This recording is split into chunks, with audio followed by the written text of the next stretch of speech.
Ballari ವಿವಿಯಲ್ಲಿ convocation ಕರ್ಮಕಾಂಡ. ಹಣ ಕೊಟ್ರೆ ಸಿಗುತ್ತೆ ಕಾನ್ವೊಕೇಶನ್ ಸರ್ಟಿಫಿಕೇಟ್. ಹಗರಣದ ಬಗ್ಗೆ ವಿವಿ ಕುಲಪತಿ ದಿವ್ಯಾ ಮೌನ.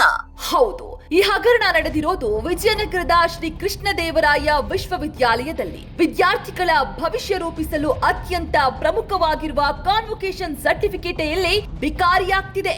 ಬಳ್ಳಾರಿ ವಿವಿಯಲ್ಲಿ ಪದವಿ ಪತ್ರ ಪಡೆಯಲು ಕಷ್ಟಪಟ್ಟು ಓದಬೇಕಾಗಿಲ್ಲ. ಹಣ ಕೊಟ್ರೆ ಸಾಕು, ಕಾನ್ವೊಕೇಶನ್ ಸರ್ಟಿಫಿಕೇಟ್ ಸಿಕ್ಕೇ ಬಿಡುತ್ತೆ.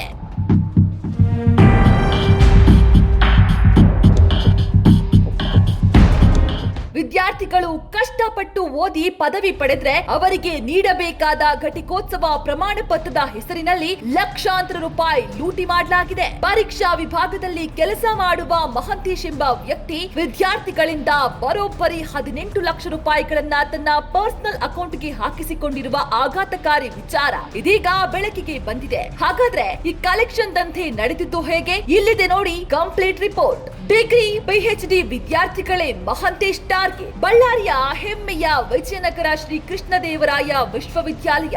ಸಾವಿರಾರು ವಿದ್ಯಾರ್ಥಿಗಳು ತಮ್ಮ ಕನಸುಗಳನ್ನ ಹೊತ್ತು ಇಲ್ಲಿಗೆ ಬರುತ್ತಾರೆ. ಆದ್ರೆ ಪರೀಕ್ಷಾ ವಿಭಾಗದಲ್ಲಿ ಕಾರ್ಯವನ್ನ ನಿರ್ವಹಿಸುತ್ತಿರುವ ಮಹಂತೇಶ್ ಎಂಬ ಸಿಬ್ಬಂದಿ ವಿದ್ಯಾರ್ಥಿಗಳ ಪಾಲಿಗೆ ಅಕ್ಷರಶಃ ವಿಲನ್ ಆಗಿ ಬದಲಾಗಿದ್ದಾನೆ. ಡಿಗ್ರಿ ಹಾಗೂ ಪಿಎಚ್ಡಿ ಮುಗಿಸಿ ಪದವಿ ಪ್ರಮಾಣ ಪತ್ರಕ್ಕಾಗಿ ಅಲಿಯುತ್ತಿರುವ ವಿದ್ಯಾರ್ಥಿಗಳನ್ನೇ ಈತ ಟಾರ್ಗೆಟ್ ಮಾಡಿಕೊಂಡಿದ್ದ. ಕಾನ್ವೊಕೇಶನ್ ಹೆಸರಲ್ಲಿ ಕಲೆಕ್ಷನ್. ಹೌದು, ಕಾನ್ವೊಕೇಶನ್ ಸರ್ಟಿಫಿಕೇಟ್ ಪಡೆಯಲು ಬಂದ ವಿದ್ಯಾರ್ಥಿಗಳಿಗೆ ನಾನು ನಿಮಗೆ ಬೇಗ ಕಾನ್ವೊಕೇಶನ್ ಸರ್ಟಿಫಿಕೇಟ್ ಮಾಡಿಸಿಕೊಡ್ತೀನಿ ಅಂತ ನಂಬಿಸ್ತಾ ಇದ್ದ. ಅನಂತರ ಅವರಿಂದ ನೇರವಾಗಿ ತನ್ನ ಬ್ಯಾಂಕ್ ಖಾತೆಗೆ ಹಣ ವರ್ಗಾಯಿಸಿಕೊಳ್ತಿದ್ದ.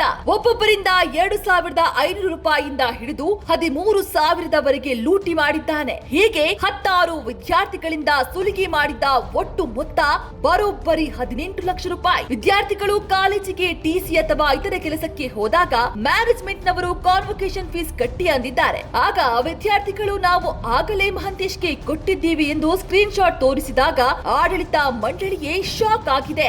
ಘಟಿಕೋತ್ಸವ ಪ್ರಮಾಣ ಪತ್ರ ವಿತರಣೆಯಲ್ಲಿ ನಕಲಿ ಸಹಿ ಹಗರಣವು ಕೂಡ ಕೇಳಿ ಬರ್ತಾ ಇದೆ. ಫೆಬ್ರವರಿ ತಿಂಗಳಿನಲ್ಲೇ ಈ ಪ್ರಕರಣ ಬೆಳಕಿಗೆ ಬಂದಿದ್ರು ಕೂಡ ವಿವಿ ಆಡಳಿತ ಮಂಡಳಿ ಯಾಕೆ ಮೀನಾಮೇಷ ಎಣಿಸುತ್ತಿದೆ ಅನ್ನೋದು ದೊಡ್ಡ ಪ್ರಶ್ನೆಯಾಗಿದೆ. ಸಿಂಡಿಕೇಟ್ ಸಭೆಗಳು ನಡೆದು ಕೂಡ ತಪ್ಪಿತಸ್ಥರ ವಿರುದ್ಧ ಕಠಿಣ ಕ್ರಮ ಕೈಗೊಳ್ಳುವಲ್ಲಿ ವಿಳಂಬ ಆಗ್ತಾ ಇರೋದು ಹಲವು ಅನುಮಾನಗಳಿಗೆ ಎಡೆ ಮಾಡಿಕೊಟ್ಟಿದೆ. ಒಬ್ಬ ಸಣ್ಣ ಸಿಬ್ಬಂದಿ 18 ಲಕ್ಷ ರೂಪಾಯಿಗಳನ್ನ ಪರ್ಸನಲ್ ಅಕೌಂಟ್ಗೆ ಹಾಕಿಸಿಕೊಳ್ಬೇಕಾದ್ರೆ ಇದರ ಹಿಂದೆ ಬೇರೆಯವರ ದೊಡ್ಡವರ ಕೈವಾಡ ಇರಬಹುದಾ? ವಿದ್ಯಾರ್ಥಿಗಳ ಭವಿಷ್ಯದ ಜೊತೆ ಚೆಲ್ಲಾಟ ಆಡ್ತಾ ಇರುವ ಇಂತಹ ಭ್ರಷ್ಟ ಅಧಿಕಾರಿಗಳಿಗೆ ಶಿಕ್ಷೆ ಆಗುತ್ತಾ ಅನ್ನೋದನ್ನ ಕಾದು ನೋಡ್ಬೇಕಿದೆ. ಕುಮಾರ್, ವಿಜಯ ಟೈಮ್ಸ್, ಬೆಂಗಳೂರು.